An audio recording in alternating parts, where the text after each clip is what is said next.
नमस्कार सभी को। उम्मीद करते हैं, आशा करते हैं कि आप सभी लोग स्वस्थ और मस्त और अपनी पढ़ाई कर रहे होंगे। तो स्वागत है आप सभी का आपके अपने YouTube चैनल अंकित सर JCC।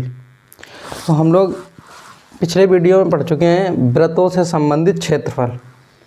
तो आज भी इसके आगे पढ़ेंगे।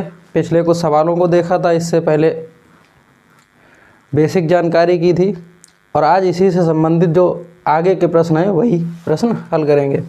जैसे आज का एक प्रश्न है, दो वृत्तों की त्रिज्याएं क्रमशः 19 सेंटीमीटर और 9 सेंटीमीटर है। उस वृत्त की त्रिज्या ज्ञात कीजिए जिसकी परिधि इन दोनों वृत्तों की परिधियों के योग के बराबर है।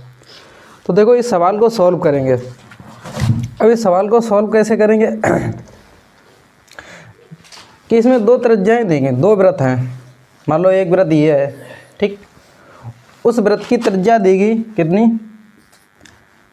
मान लीजिए R1 मान लेंगे, क्योंकि तीन वृत्तों की यहाँ पे बात की गई है। दो वृत्तों की त्रिज्या दी गई और जो तीसरा वृत्त है उसकी परिधि की दोनों वृत्तों की बराबर है, परिधि के बराबर है तीसरे वृत्त की परिधि। तो यहाँ पे मानेंगे R1 बराबर 19 सेंटीमीटर दिया गया। फिर क्या मानेंगे, क्या मतलब ये दिया ही गया है। और R2 कितना दिया गया, 9 सेंटीमीटर। इसके बाद में आपसे सवाल ये पूछा है, उस वृत्त की त्रिज्या ज्ञात कीजिए, उस वृत्त की त्रिज्या ज्ञात कीजिए जिसकी परिधि इन दोनों वृत्तों की परिधियों के योग के बराबर है। तो हमने ये मतलब मान लें कि R3 है, ये हमें पता नहीं है, यही हमसे पूछा गया प्रश्न में कि जो तीसरा वृत्त है उसकी तीसरी परिधि मान लो R3 होगी परिधि वो त्रिज्या, तो उसकी त्रिज्या हमें ज्ञात करनी है। तो मान लो एक वृत्त ये है, इसके बाद में एक वृत्त इसका और है। अगर इन दोनों वृत्तों को जोड़ दें, इन दोनों वृत्तों की परिधियों को जोड़ दें, तो तीसरा जो परिधि बनेगा उस दोनों परिधियों के योग के बराबर है।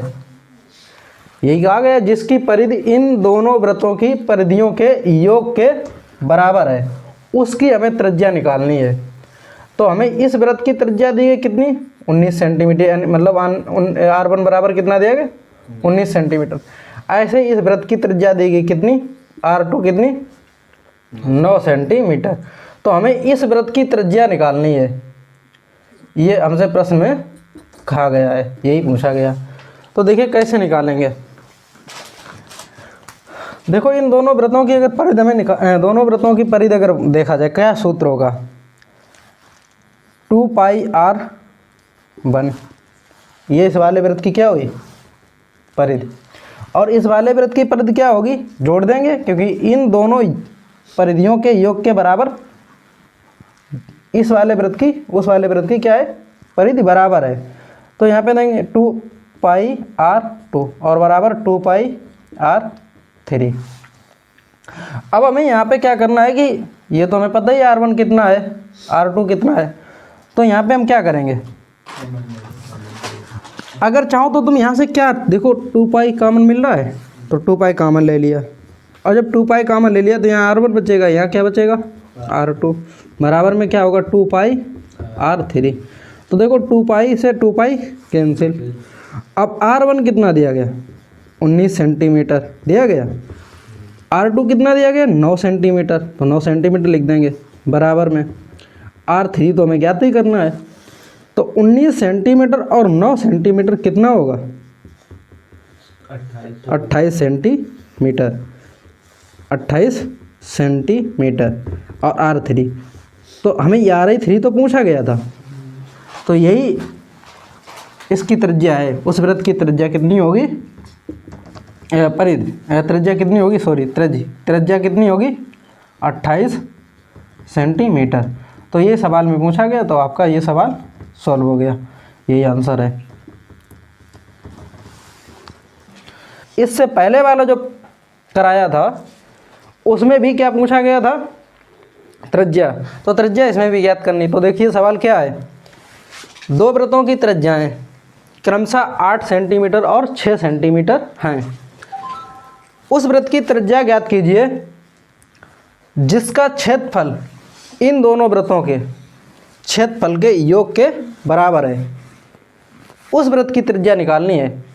जो त्रिज्या तो दो वृत्त हैं, उन दोनों वृत्तों की त्रिज्या जो दी गई है, उन दोनों वृत्तों के क्षेत्रफल अगर हम जोड़ दें तो जो बनने वाला वृत्त होगा उस वृत्त का इन दोनों वृत्तों के क्षेत्रफल के योग के बराबर क्षेत्रफल आएगा। तो उसकी ही हमें यहाँ पे क्या पूछी गई, त्रिज्या। तो देखिए सवाल को सॉल्व करते हैं। तो हमें यहाँ क्या क्या दिया गया, एक वृत्त है उसकी 8 सेंटीमीटर त्रिज्या दी गई और दूसरे वृत्त की कितनी दी गई, 6 सेंटीमीटर। तो पहले वृत्त की त्रिज्या मान लें R1 कितनी दी गई, 8 सेंटीमीटर। फिर जो दूसरा वृत्त दिया गया उसका कितना दिया गया, त्रिज्या कितनी दी गई, 6 सेंटीमीटर। तो 6 सेंटीमीटर लिख दिया। इस सवाल में पूछा है कि मतलब जो वृत्त बनेगा उस वृत्त की त्रिज्या क्या होगी। जैसे मान लो कि ये वृत्त है, इस वृत्त की त्रिज्या क्या है, R1, जिसका मान कितना दिया गया, 8 सेंटीमीटर। फिर इसके बाद में एक वृत्त और है, उसकी त्रिज्या कितनी दी गई, 6 सेंटीमीटर, जिसे R2 लिखा। अगर इन दोनों वृत्तों का क्षेत्रफल हम लोग निकालें, इन दोनों वृत्तों का क्षेत्रफल निकालें, तो जो वृत्त बनेगा उस वृत्त का जो क्षेत्रफल होगा इन दोनों वृत्तों के क्षेत्रफल के योग के बराबर होगा। उसी वृत्त की क्या निकालनी है, त्रिज्या।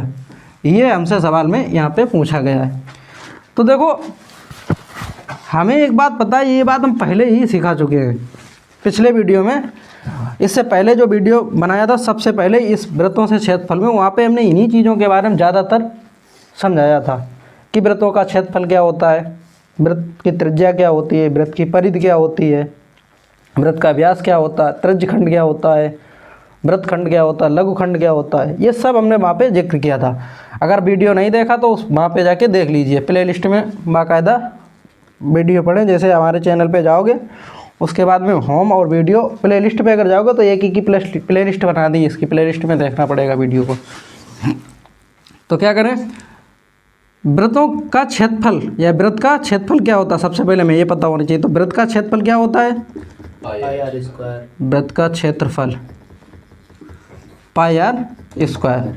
तो देखो यहाँ R1 है, यहाँ R2 है, तो ऐसे ही इसमें कर देंगे, R की जगह पे R1 कर देंगे जिसका निकालेंगे। तो क्या करना है, देखो पाई आर 1 स्क्वायर और प्लस पाई आर 2 स्क्वायर।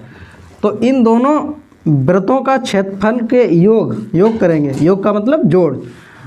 तो जो त्रिभुज बनेगा R3 उसके इनके योग के बराबर ही उसका क्षेत्रफल होगा। अब आप एक बात देखो, यहाँ पे क्या कॉमन मिल रहा है हमें, पाई कॉमन मिल रही। पाई तो यहाँ पे तो ऐसे ही पाई रखे हैं, यहाँ पे पाई जब कॉमन लेंगे तो यहाँ क्या बचेगा, R1 का स्क्वायर प्लस R2 का स्क्वायर और ये पाई R3 का स्क्वायर। तो पाई से पाई कैंसिल हो गई, यहाँ R1 है और यहाँ R2 है। तो R1 का मान हमें दिया गया, कितना दिया गया, 8 सेंटीमीटर स्क्वायर। क्लियर बात इतनी, प्लस R2 कितना दिया गया, 6 सेंटीमीटर। तो 6 सेंटीमीटर का क्या कर देंगे, वर्ग, सेंटीमीटर स्क्वायर बराबर में क्या लिखा, पाई तो कट गई थी, यहाँ पे क्या लिखना है, R3 का स्क्वायर। तो 8 सेंटीमीटर का स्क्वायर, तो इसका कितना होगा, 6 सेंटीमीटर, क्या नाम, 64 सेंटीमीटर स्क्वायर। 8 का वर्ग कितना होता है, 8 का स्क्वायर कितना होता है, 64 प्लस 6 का कितना होता है, 36 सेंटीमीटर स्क्वायर बराबर में R3 का वर्ग। अब 64 और 36 जोड़ो, कितना आएगा, 64 और 36 अगर जोड़ोगे कितना आएगा, 100 आएगा भैया। तो जब इसे जोड़ेंगे कितना आएगा, 100 सेंटीमीटर स्क्वायर और बराबर में क्या लिखा, R3 बराबर में क्या लिखा, R3 का वर्ग। एक बात पता होना चाहिए, वर्ग जो लिखा है, वर्ग को अगर पक्षांतर करोगे तो बराबर इस तरफ आएगा, तो ये किस में बदल जाएगा, स्क्वायर रूट में। तो इसके ऊपर क्या हो जाएगा, स्क्वायर रूट। क्या बात इतनी समझ में आई। तो R3 बराबर स्क्वायर रूट में बदला, तो एक बात पता होनी चाहिए कि ये जो बन गया है 10 सेंटीमीटर का होल स्क्वायर हो जाएगा, क्योंकि 10 का वर्ग कितना होता है, 100 सेंटीमीटर। और इसके स्क्वायर रूट कितना होता है 10 है, या वर्गमूल कितना होता है 10। 100 का वर्गमूल कितना होता है 10। तो स्क्वायर से ये कैंसिल हो गया रूट। R3 बराबर कितना आया 10 सेंटीमीटर। क्लियर बात इतनी। देखो इसका मतलब स्क्वायर रूट का मतलब क्या होता है 1/2 घात, 1/2 घात। अब अगर जैसे ऐसे लिखना चाहो कि 10 पे क्या है 1/2 गुणे यहाँ पे जो स्क्वायर है तो यहाँ पे 2 कर दें, 2 से 2 कैंसिल तो 10 ही तो आएगा, 10 की घात 1 का मतलब क्या 10। तो इस वजह से ये 10 सेंटीमीटर आएगा। या याद रखिए मतलब जो वर्ग स्क्वायर रूट है यानी रूट है और इसके ऊपर अगर वर्ग है तो वर्ग और रूट आपस में कैंसिल हो जाते हैं। इनकी एक तरीके से दुश्मनी मान लो, कुत्ता बिल्ली जैसी। जैसे बिल्ली को कुत्ते ने देखा तुरंत उसे झपट पड़ता है काटने के लिए, समझो। इसीलिए यहाँ पे इसकी एक दुश्मनी जैसी समझ लीजिए। अगर नहीं समझ में आ रहा है बातें थी क्लियर, तो ये तुम्हारा क्या हुआ आंसर। यही सवाल में हमसे पूछा गया था, नोट करिए इसे।